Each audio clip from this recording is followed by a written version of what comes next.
The bright lights in the sky appeared over every major city on Earth at exactly noon Greenwich time.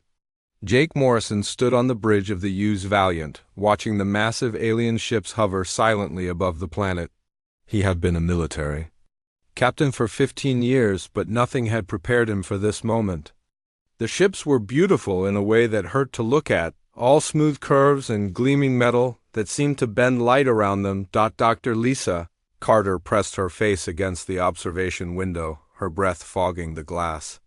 She was Earth's top expert on life forms, though, until today. All her subjects had been from Earth. The ships were 3 miles long and shaped like teardrops, floating as if gravity meant nothing to them. Each one cast shadows over entire city blocks, yet they made no sound at all. 20-4 hours passed before the aliens made contact. When they did, it was through every television, radio, and computer screen on the planet at once.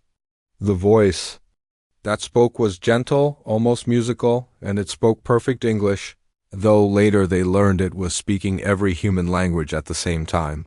"People of Earth," the voice said, "we are the Zephyrian Collective. We come in peace, seeking friendship with your young species. We have traveled far to meet you, and we bring gifts of knowledge and technology that will help your world grow and prosper." The face that appeared on screens around the world was humanoid but clearly alien.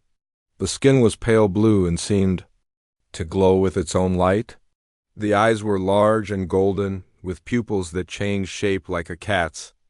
The creature, who called itself Ambassador Kethvar, smiled with too many teeth, but the smile seemed genuine and warm. Jake found himself assigned to lead the human delegation that would meet with the aliens. Dr. Carter was chosen to represent Earth's scientific community. Together, they traveled to the neutral meeting point the aliens had requested, a space station that appeared overnight in Earth's orbit. The station was clearly alien-made, all flowing lines and materials that felt warm to the touch. The first meeting took place in a room that adjusted itself to human comfort. The temperature was perfect, the lighting was soft, and the chairs seemed to mold themselves to each person's body. Ambassador Kethvar greeted them personally, along with representatives from 11 other alien species. Each species looked different, but all shared the same gentle demeanor and musical voices. "We have been watching your world for some time," Kethvar explained, "and we are impressed by your species' potential. Humans show remarkable adaptability and strength. Your world is quite harsh compared to ours, yet you have not just survived, but thrived." Dr. Carter leaned forward with interest. "You come from different worlds than Earth?" "Oh, yes," laughed another alien, this one with green skin and 4 arms. "Our worlds are what you might call paradise planets. Stable weather, gentle seasons, abundant resources. We evolved in comfort and peace. Your Earth is what we call a death world, full of dangers that would kill most species." Jake felt a chill at the word death world, but the alien spoke it with what seemed like admiration, even envy. They explained that most intelligent species in the galaxy developed on calm, stable worlds.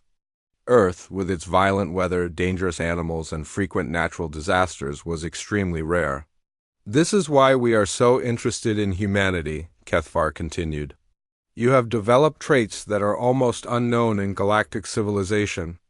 Your endurance, your ability to heal from injuries, your tolerance for pain and discomfort. These are gifts that could benefit all species." Over the following weeks, the aliens shared technology that seemed like magic to human scientists.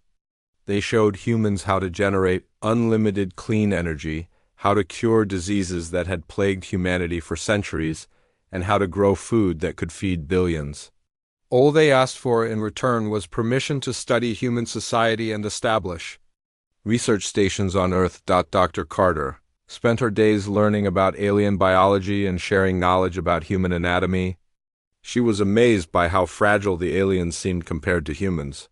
Their bones broke easily, they needed perfect environmental conditions to stay healthy, and they seemed genuinely shocked when she mentioned that humans could function normally with broken bones or serious injuries. "You mean a human can continue working with a fractured limb?" asked one of the alien scientists, its voice filled with wonder and horror. "Not comfortably," Dr. Carter replied. "But yes, it happens all the time. Humans are pretty tough. The aliens exchanged glances that she couldn't read, but they seemed impressed. They asked detailed questions about human healing rates, about how much pain humans could endure, about human military training, and about historical conflicts. They claimed they were fascinated by humanity's warrior culture and wanted to understand how a species could be both violent and cooperative. Jake began to feel uneasy about some of the questions the aliens asked. They wanted to know about human population centers, about how governments were organized, about military capabilities, and about resource distribution. When he asked why they needed this information, they explained that they wanted to understand human civilization completely. Before inviting Earth to join the galactic community, Colonel Matt Rodriguez, the head of Earth Defense Intelligence, shared Jake's concerns. He had been analyzing the aliens' requests and found disturbing patterns. The aliens seemed most interested in information that would be useful for an invasion rather than peaceful integration. When he brought his concerns to the Human-Alien Cooperation Council, he was told his suspicions were dangerous and xenophobic. "These beings have offered us wonders beyond imagination," the council's chairman told him. "We cannot let fear and prejudice destroy humanity's chance to join galactic civilization." Dr. Carter also began to notice strange things about the alien research requests. They wanted access to human medical records going back decades, detailed information about human physical limitations, and data about how humans responded to stress and trauma. When she asked about it, they explained that they needed to understand human biology completely to make sure the advanced alien medicine would be safe for humans. The research stations began appearing around the globe. Each one was a beautiful structure that seemed to grow from the ground rather than being built. The aliens invited human scientists to work alongside them, sharing knowledge and conducting experiments. Everything seemed perfect. Too perfect. Jake stood in his quarters aboard the Valiant 3 months after first contact. Looking down at Earth, the alien ships still hung in the sky above every major city, and more were arriving each week. The aliens said they were bringing supplies and more researchers, but Jake noticed that many of the new ships were different, larger, and built for purposes that weren't immediately obvious. Something was wrong, but he couldn't put his finger on what it was. The aliens were generous, helpful, and genuinely seemed to want to help humanity. Yet every instinct Jake had developed in 15 years of military service was screaming that humanity was walking into a trap. He just hoped he was wrong, because if he wasn't, Earth was already in more danger than anyone realized. Lieutenant Amy Brooks sat in the cramped communications center of the orbital station Horizon Watch, her eyes burning from staring at screens for the past 16 hours. She was supposed to be monitoring routine traffic between Earth and the alien research stations, but something about the patterns in the alien communications had caught her attention. The signals were encrypted, but they followed patterns that seemed almost too regular, too organized. Ben Taylor, the station's best cryptographer, leaned over her shoulder to look at the data she had collected. He was young for such an important job, only 26, but his mind worked with computers better than anyone else in the Earth Defense Forces. He had been trying to crack alien communication codes for weeks with no success, but Amy's discovery of the pattern might be the breakthrough they needed. "Look at this," Amy said, pointing to a series of signals that repeated every few hours. "The aliens claim their communications are random, but these patterns are too perfect. It's like they're using a mathematical sequence as their base encryption." Ben nodded slowly, his fingers already flying over his keyboard. "If you're right, and if I can figure out the sequence, I might be able to decode at least parts of their messages. Give me 12 hours. It took Ben 14 hours, but when he finally cracked the first message, the blood drained from his face. Amy was asleep at her desk when he shook her awake, his hands trembling as he pointed to the translated text on his screen. "Amy, you need to see this right now," he whispered, even though they were the only ones in the communications center. The message was from Ambassador Kethvar to someone identified only as Fleet Commander Zethkor. Amy read it 3 times before the words truly sank in, and when they did, she felt sick to her stomach. "Harvest preparation proceeding on schedule," the message began. Human subjects showing expected Deathworlder traits. Physical resilience. Exceeds projections by 12%. Pain tolerance remarkable even by Deathworlder standards. Recommend increasing initial capture quotas by 20% to account for higher than expected survival rates during transport. Amy stared at the words, trying to make them mean something other than what they obviously meant: harvest, subjects, capture, quotas, transport. These were not words used by peaceful aliens who wanted to help humanity join galactic civilization. These were words used by slavers planning to steal an entire species. Ben had already begun working on the next message. And this one was even worse. It contained detailed discussions about dividing humans into different categories based on physical strength, intelligence, and pain tolerance. The strongest would go to mining operations on worlds where the conditions would kill most galactic species. The smartest would become technical slaves, maintaining equipment in environments too dangerous for other species. The most pain-tolerant would be used for what the aliens called extreme labor operations. The third message they decoded made Amy actually vomit. It was a progress report on similar operations conducted on 17 other death worlds over the past 2,000 years. Each world had been approached the same way, with gifts and promises of joining galactic civilization. Each species had been studied carefully to determine the best methods for capture and control. Each world had then been completely harvested, its entire population taken as slaves. "We have to tell someone," Amy said, wiping her mouth with a shaky hand. "We have to warn everyone." "Who's going to believe us?" Ben asked. "The whole world is celebrating our new alien friends. The president just announced that alien technology will end hunger and disease. People think we're entering a golden age." Amy looked at the messages again, forcing herself to read the details. The aliens had perfected their technique over 2 millennia and 17 worlds.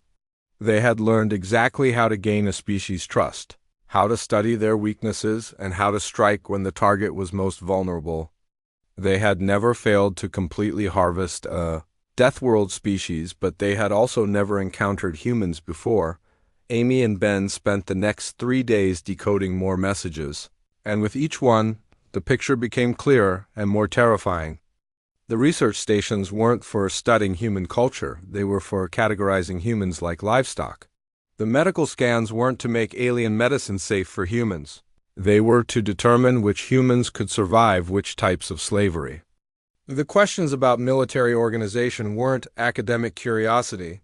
They were intelligence gathering for the coming invasion. The aliens had been monitoring every human response to their presence, cataloging Earth's defenses and mapping every population center. They knew exactly where every government leader lived, where every military base was located, and how many humans lived in each city. They had even identified which humans would make the best breeding stock to maintain the slave population. Dr. Carter had unknowingly provided them with detailed information about human biology that they were using to design control systems. Jake Morrison had given them complete tours of human military vessels, showing them every weakness in Earth's defenses. Colonel Rodriguez's own intelligence reports had been shared with the aliens as part of the cooperation agreement, giving them perfect knowledge of Earth's military capabilities. The worst part was the timeline. According to the messages Amy and Ben had decoded, the harvest fleet was already on its way. 600 ships carrying the warriors of 12 different species, all of them specialized in capturing and controlling Deathworlder populations. The fleet would arrive in less than 6 weeks, and when it did, the harvesting would begin. The aliens had made only one miscalculation, but it was a big one. Every other Deathworld species they had encountered had evolved predators, strong and tough but ultimately predictable in their responses to superior force. Humans were different. Humans were persistence hunters, pack animals with complex social structures and the ability to use tools and tactics that other species never developed. Amy realized this when she read a message discussing the aliens' concerns about human unpredictability. The Zephyrians had been studying human history and were disturbed by humanity's habit of fighting hopeless battles and winning through sheer stubbornness and creativity. They had decided that the harvest needed to happen quickly, before humans had time to develop effective countermeasures. "They're afraid of us," Amy told Ben as she read the message. "They're actually afraid of what humans might do if we have time to prepare." Ben was decoding another message, this one about contingency plans. "Listen to this," he said. "If human resistance exceeds acceptable parameters, Fleet Commander is authorized to eliminate up to 60% of the population to ensure compliance from survivors." Amy felt cold rage building in her chest. These creatures had come to Earth pretending to be friends, had accepted human hospitality and trust, and all the while they had been planning to either enslave or murder every person on the planet. They had done this to 17 other worlds, destroying entire civilizations and turning billions of beings into slaves. But humans were not like the other Deathworld species the aliens had encountered. Humans had survived ice ages and supervolcano eruptions, had built civilizations from nothing multiple times, and had turned their Deathworld into a paradise through pure stubbornness and refusal to give up. The aliens thought they understood humans, but they had only seen humanity at peace. They were about to learn what humans were like when they went to war. Amy and Ben gathered all their decoded messages and prepared to take them to Colonel Rodriguez. They had 42 days before the harvest fleet arrived. 42 days to prepare for a war against enemies with technology centuries ahead of Earth's capabilities. It seemed impossible, but Amy remembered something her grandfather had told her about the Second World War. "Sometimes," he had said, "the only way to win against a stronger enemy is to be meaner, tougher, and more willing to do whatever it takes than they are." The aliens were about to discover that humans, when threatened with extinction, could be very mean indeed. Colonel Matt Rodriguez stared at the decoded alien messages spread across his desk, reading them for the 4th time in an hour. Amy Brooks and Ben Taylor sat across from him, watching his face grow darker with each page. The evidence was undeniable, horrifying and absolutely clear. Humanity had 6 weeks to prepare for a war they could not possibly win using conventional means. "How many people know about this?" Rodriguez asked quietly. "Just us 3, Amy replied. "We came straight to you." Rodriguez nodded and reached for his secure phone. Within 2 hours, he was sitting in a bunker deep beneath the Pentagon with President Helen Wright, General Paul Davis, and a dozen other military and political leaders. The room was silent as Dr. Carter read through the decoded messages, her face growing pale as she realized how completely she had been deceived. "They asked me about human pain tolerance," she said in a hollow voice. "They wanted to know how much damage a human body could take and still function. I thought they were impressed by our resilience. They were designing torture devices." President Wright set down the last message and looked around the room. She was a small woman, barely 5 feet tall, but her voice carried the weight of authority when she spoke. "Ladies and gentlemen, we are facing the extinction of our species. These aliens have successfully enslaved 17 other worlds using the exact same tactics they've used on us. We have 6 weeks to do something no other species has ever done: defeat a galactic empire with technology centuries ahead of ours." General Davis, a large man with gray hair and scars from 3 different wars, leaned forward. "Madam President, our entire space fleet consists of 47 ships, most of them barely capable of orbital operations. The alien harvest fleet has 600 ships, each one more advanced than anything we've ever built. In conventional terms, this is not a war, it's an extermination." "Then we don't fight conventionally," said a new voice from the back of the room. Commander Steve Harrison stepped forward, his uniform still bearing the insignia of the Navy SEALs he had served with before joining the Space Force. "I've been thinking about this since Lieutenant Brooks brought us the intelligence. The aliens have made one critical error. They think they understand humans because they've studied our biology and our recent history. But they've never faced humans in a real war." President Wright nodded for him to continue. "Every species they've conquered before was strong but predictable," Harrison continued. "When faced with superior force, they either submitted or fought conventionally and lost. Humans are different. We're persistence hunters who learn to survive on a world that tried to kill us every single day. We don't just fight to win, we fight to make sure our enemies can never threaten us again.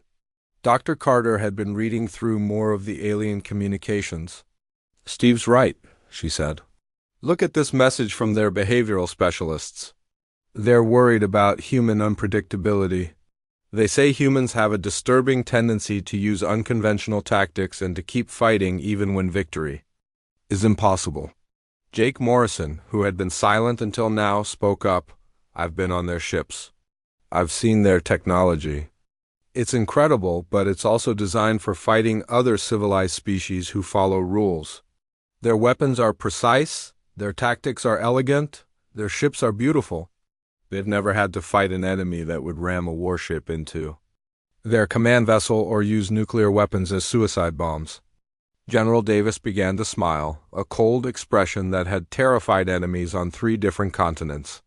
You're suggesting we fight dirty. I'm suggesting we fight like humans, Harrison replied.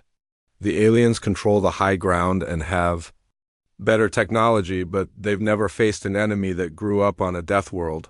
They don't understand that humans became the dominant species on Earth not because we were the strongest or the fastest, but because we were the most vicious and the most stubborn. Over the next 72 hours, a plan began to take shape. It was not a plan designed to win a clean victory or to minimize casualties. It was a plan designed to make the aliens regret they had ever heard of Earth. Every human strength would be turned into a weapon. Every apparent weakness would become a trap. Dr. Carter led a team of scientists in reverse engineering the alien surveillance technology that had been hidden in their gifts. Maya Singh, a brilliant engineer who had worked on the alien research stations, discovered that the aliens' advanced systems had a fatal flaw. They were designed to interface with logical, predictable thought patterns. Human creativity and chaotic thinking caused system failures that the aliens had never anticipated. Look at this, Maya said, showing her team a piece of alien technology that had crashed when exposed to human jazz music. Their systems can't handle true randomness.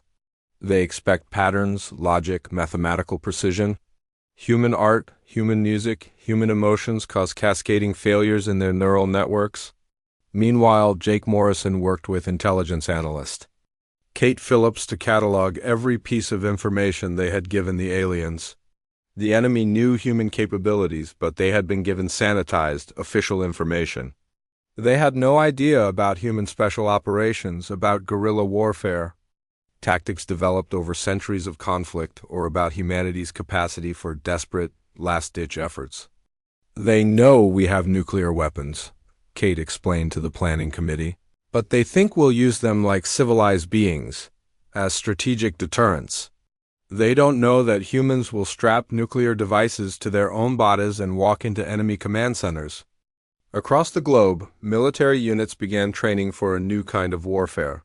Tony Martinez, a factory worker from Detroit who had become a resistance organizer, worked with former Special Forces soldiers to teach civilian populations how to build improvised weapons and conduct sabotage operations.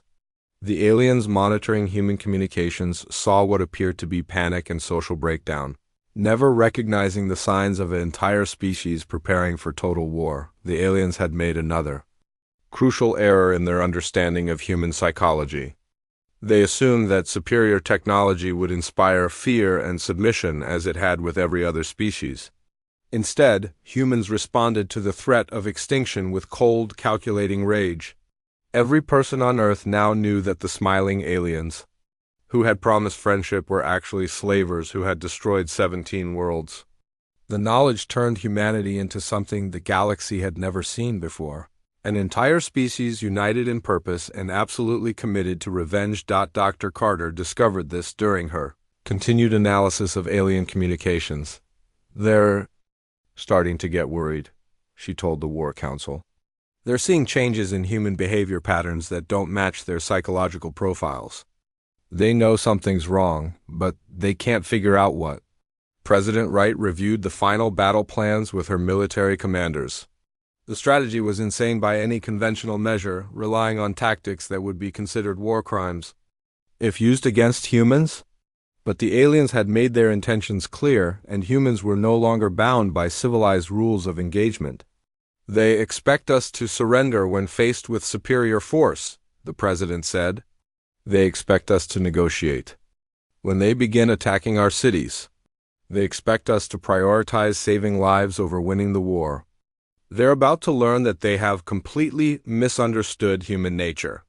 Commander Harrison put it more simply as he briefed the special operations teams that would lead the first wave of attacks. "These aliens think they're hunting sheep," he said. "They're about to find out they've walked into a den of wolves." The countdown clock in the war room showed 38 days until the alien harvest fleet arrived. 38 days for humanity to prepare for a war unlike anything the galaxy had ever seen. The aliens thought they were coming to collect slaves from a primitive world. They were actually flying into a trap designed by the most dangerous predators evolution had ever produced. Humans had survived ice ages, supervolcanoes, plagues, and world wars. They had turned a hostile death world into a paradise through sheer stubborn refusal to give up. Now, for the first time in their history, the entire species was united against a single enemy. The aliens were about to discover what happened when you threatened to enslave humanity. They were going to learn why Earth was called a death world. Fleet Commander Zethkor stood on the bridge of his flagship, watching Earth grow larger on the display screens. The Harvest Fleet had arrived exactly on schedule. 600 ships carrying the warriors of 12 species, all veterans of previous Death World operations. Everything was proceeding according to the plan that had worked flawlessly 17 times before. The blue and green planet looked peaceful from space, its cities glowing softly in the darkness. Orbital scans showed the expected signs of a civilization preparing for integration into galactic society. Human ships moved in regular patterns, their communications followed predictable protocols, and their leaders were broadcasting messages of welcome to the arriving fleet. "Begin the harvest," Zethkor commanded. The first wave of demands was transmitted to Earth on all frequencies, the same message that had been sent to 17 other worlds. Surrender immediately, submit to processing and categorization, and most of the population would be spared. Resist and face extinction. It was a simple choice that had always produced the same result. President Helen Wright's response came back within minutes. Broadcast from every human military vessel and installation. Simultaneously. The message was only 5 words long, but it sent a chill through the alien command staff. "Come and take them." Zethkor had never heard those words before. In his experience, Deathworld species either begged for mercy or issued elaborate threats. They did not respond to overwhelming force with simple defiance. He ordered the fleet to begin the assault, confident that a show of alien firepower would bring the humans to their senses. The first alien ships to approach Earth encountered something unprecedented in the history of galactic warfare. Instead of attempting to match alien technology with primitive weapons, human forces immediately began using tactics that violated every accepted rule of civilized combat. Captain Jake Morrison stood on the bridge of the UES Defiant, watching the alien flagship grow larger on his screens.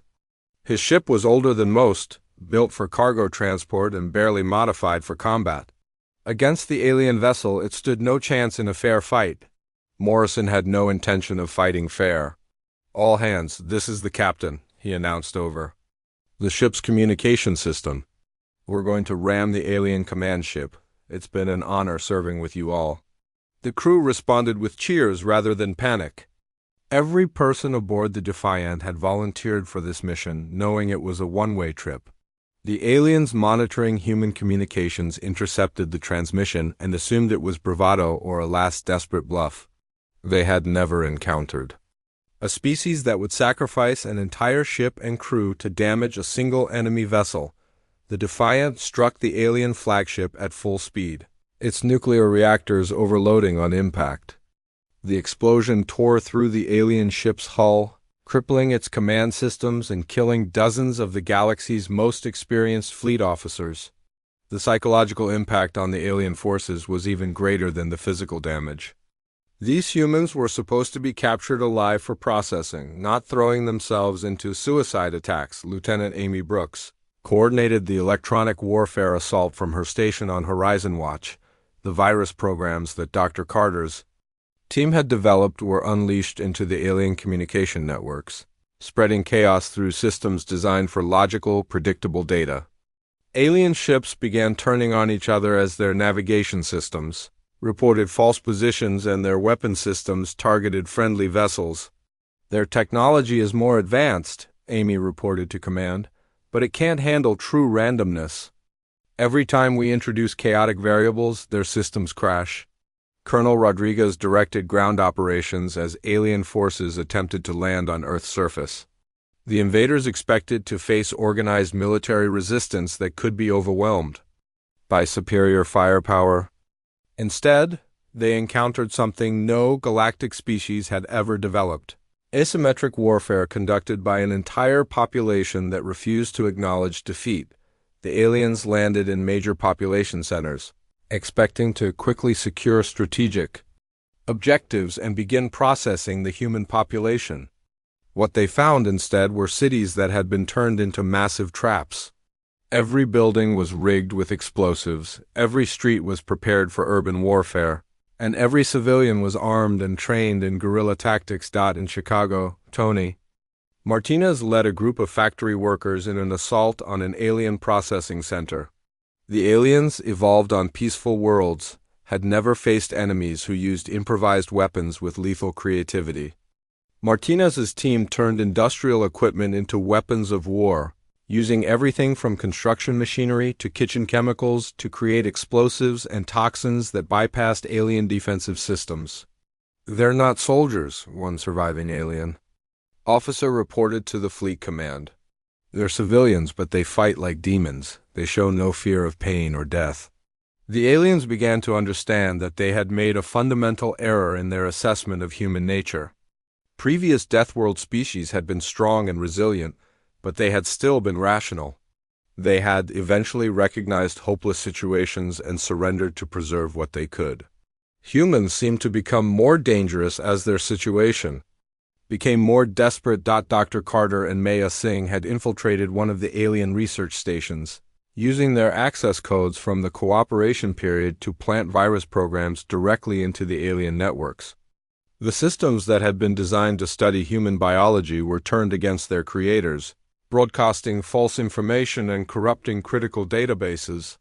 "Their entire fleet relies on centralized command and control," Maya explained as she worked to reprogram alien systems. "If we can create enough chaos in their networks, they won't be able to coordinate their attacks." Commander Steve Harrison led a boarding action against the alien command ship, taking advantage of the damage caused by Morrison's ramming attack.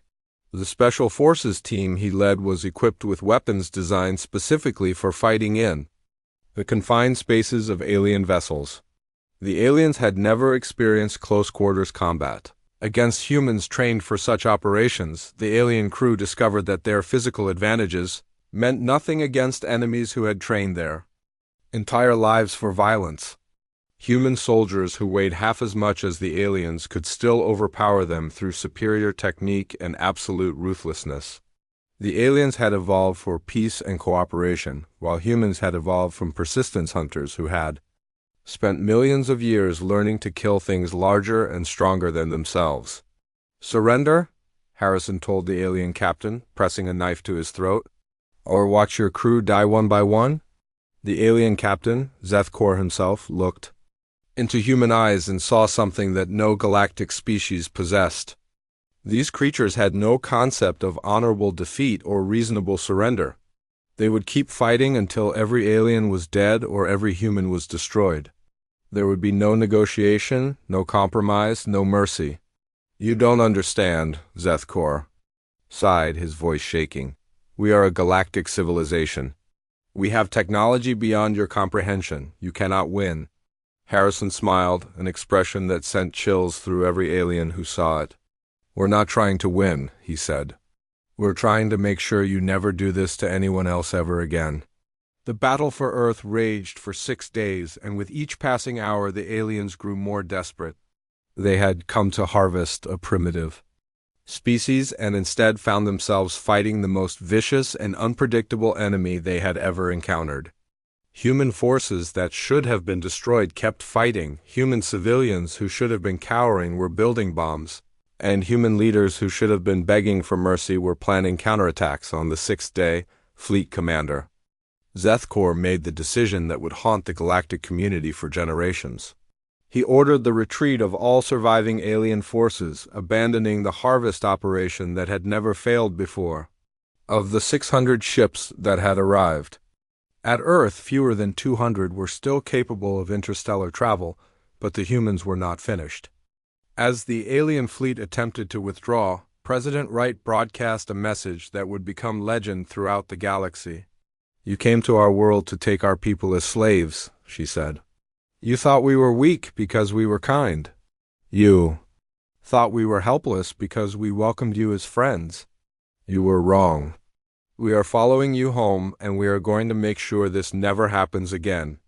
The surviving alien ships fled toward their homeworlds, carrying news of their defeat.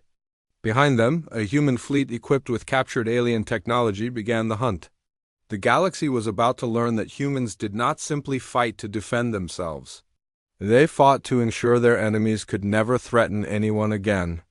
The age of galactic slavery was coming to an end, and it was ending with human rage and human justice. 6 months after the failed harvest of Earth, President Helen Wright stood before the Galactic Council on the capital world of Zephyr Prime, the Council Chamber.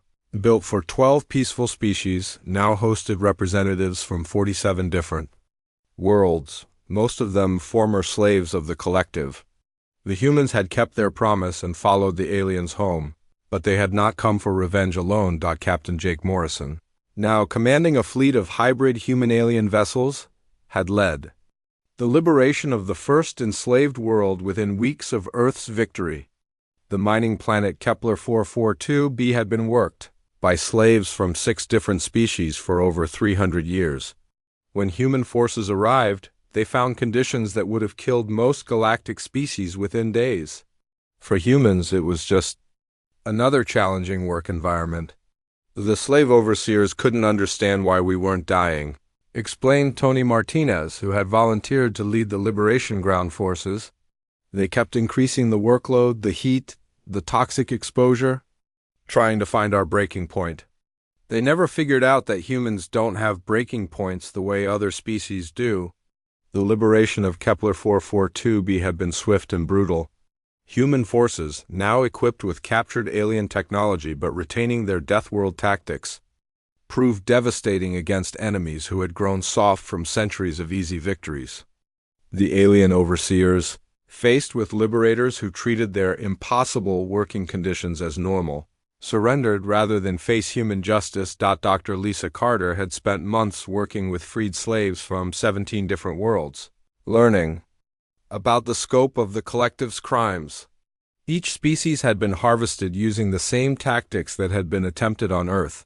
Each had been sorted by physical capabilities and shipped to environments designed to exploit their unique biological traits. The lucky ones had died quickly during transport. "The worst part," she reported to the Human War Council, "is that most of these species never had a chance. They evolved on garden worlds with stable climates and peaceful conditions. When the Collective came with advanced technology and promises of prosperity, they had no reason to be suspicious. They didn't grow up on a world that taught them that survival requires constant vigilance."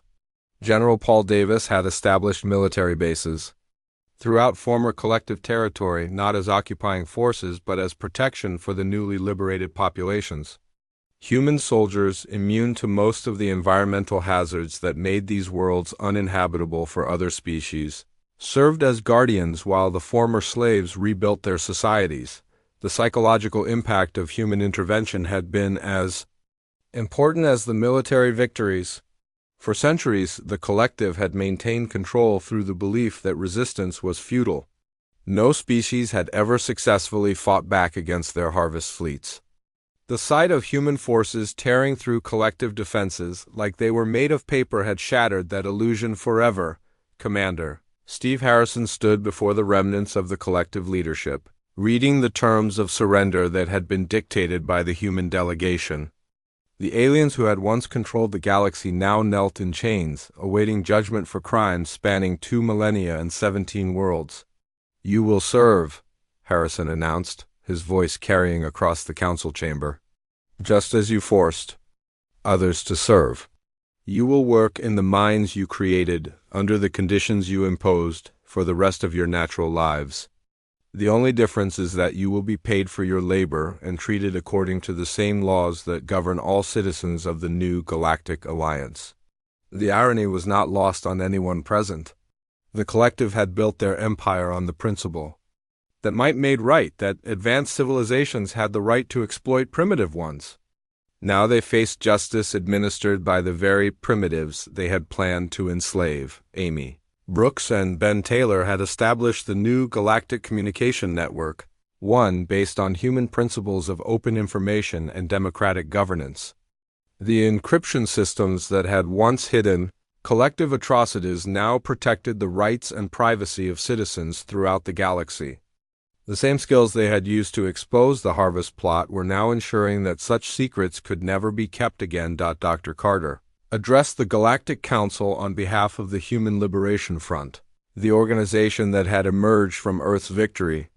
"We did not come to replace one empire with another," she said. "We came to ensure that no species would ever again face the choice between slavery and extinction. The age of galactic empires built on exploitation is over." The new Galactic Constitution, written primarily by human lawyers and philosophers, established principles that were revolutionary for a galaxy that had known only imperial rule. No species could be forced to join the alliance, no world could be harvested for its population, and no government could claim authority over beings who had not chosen to be governed. Maya Singh had led the technological integration effort, combining human innovation with alien science to create tools for peace rather than conquest. The same ships that had once carried slaves now transported aid to worlds recovering from centuries of exploitation. The same technologies that had once been used to control populations now provided clean energy and abundant food. The transformation had not been without challenges.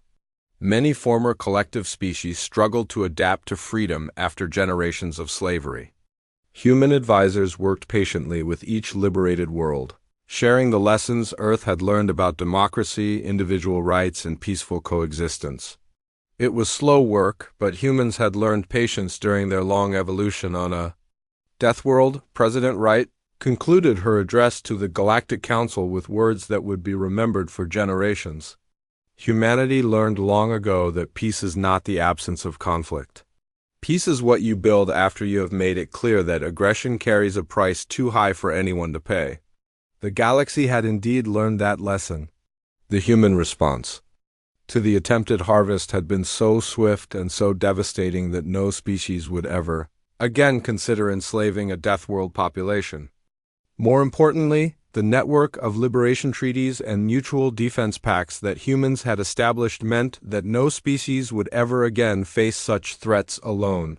Tony Martinez, now serving as the first human ambassador to the Kepler system, watched freed slaves from 6 different species work together to rebuild their world. Children who had been born in slavery were now attending schools where they learned about democracy, individual rights, and the history of their liberation.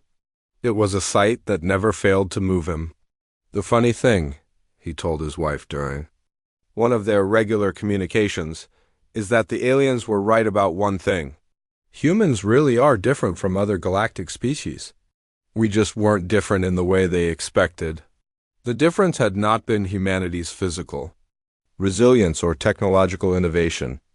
The real difference had been humanity's refusal to accept that might made right, their insistence that freedom was worth fighting for regardless of the odds, and their commitment to ensuring that others would never face the threats that Earth had overcome. Commander Harrison, now serving as Director of Galactic Security, put it more simply during a briefing to new human military recruits.